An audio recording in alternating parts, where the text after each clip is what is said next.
राधे राधे। अलौकिक विजन के परिवार में मैं शिवानी शर्मा आप सभी का स्वागत करती हूँ। आखिर बिहार के गया जी में क्यों नहीं उगता तुलसी का एक भी पौधा?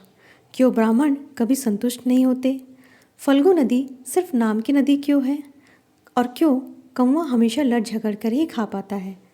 कौवा, तुलसी, ब्राह्मण व गाय को माँ सीता ने क्यों श्राप दे दिया? इसके बारे में कुछ ही लोग जानते हैं। आइए हम विस्तार से इस बारे में बताते हैं। वाल्मीकि रामायण के अनुसार वनवास के दौरान भगवान राम, लक्ष्मण और माता सीता पितृ पक्ष में श्राद्ध करने के लिए बिहार के गयाजी धाम पहुँचे। वहाँ ब्राह्मण ने भगवान श्री राम और लक्ष्मण को श्राद्ध कर्म करने के लिए आवश्यक सामग्री जुटाने के लिए कहा। इस पर भगवान राम व लक्ष्मण नगर की ओर सामान लाने के लिए चले गए। कुछ समय बाद ब्राह्मण देव ने माता सीता से आग्रह किया कि पिंडदान का समय निकलता जा रहा है। यह सुनकर माता सीता की व्यग्रता, उनकी चिंता बढ़ती जा रही थी, क्योंकि श्री राम और लक्ष्मण अभी नहीं लौटे थे। इसी दौरान राजा दशरथ की आत्मा ने उन्हें आभास कराया कि पिंडदान का समय बीता जा रहा है। यह जानकर माता सीता असमंजस में पड़ गई और माता सीता ने समय के महत्व को समझते हुए यह निर्णय लिया कि वह स्वयं अपने पिता तुल्य ससुर जी राजा दशरथ का पिंडदान करेंगी। उन्होंने फल्गु नदी के साथ साथ वट वृक्ष, कौवा, तुलसी, ब्राह्मण व गाय को साक्षी मानकर स्वर्गीय राजा दशरथ का पिंडदान विधि विधान के साथ किया। इस क्रिया के उपरांत जैसे ही उन्होंने हाथ जोड़कर प्रार्थना की तो स्वर्गीय राजा दशरथ ने माता सीता का पिंडदान स्वीकार कर लिया। माता सीता इस बात से प्रफुल्लित हुई कि उनकी पूजा उनके ससुर जी अर्थात दशरथ जी ने स्वीकार कर ली। इसके बाद उनके मन में संशय भी हुआ कि प्रभु राम इस बात को नहीं मानेंगे, क्योंकि पिंडदान पुत्र के बिना नहीं हो सकता। थोड़ी देर बाद भगवान राम और लक्ष्मण सामग्री लेकर आए और पिंडदान के विषय में पूछा। तब माता सीता ने कहा कि समय की कमी के कारण उन्होंने स्वयं पिंडदान कर दिया। प्रभु राम को इस बात का विश्वास नहीं हो रहा था कि बिना पुत्र और बिना सामग्री के पिंडदान कैसे संपन्न हो सकता है और कैसे स्वीकार किया जा सकता है। इसके बाद माता सीता ने कहा कि वहाँ उपस्थित फल्गु नदी, तुलसी, कौवा, गाय, वटवृक्ष और ब्राह्मण श्राद्ध कर्म की गवाही दे सकते हैं।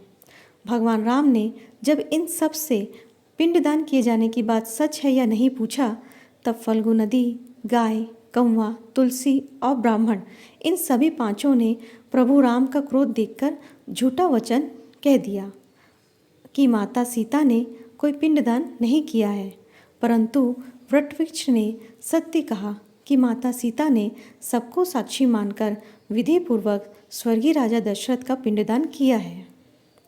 इस प्रकार वटवृक्ष के सत्य कहने के बाद शेष पांचों साक्षी के झूठ बोलने पर माता सीता ने क्रोधित होकर उन्हें आजीवन श्राप दे दिया। अब जानते हैं माता सीता के द्वारा क्या श्राप दिया गया। फल्गु नदी को श्राप दिया कि वह सिर्फ नाम की नदी रहेगी, उसमें पानी नहीं रहेगा। इसी कारण फल्गु नदी आज भी गया जी में सूखी है।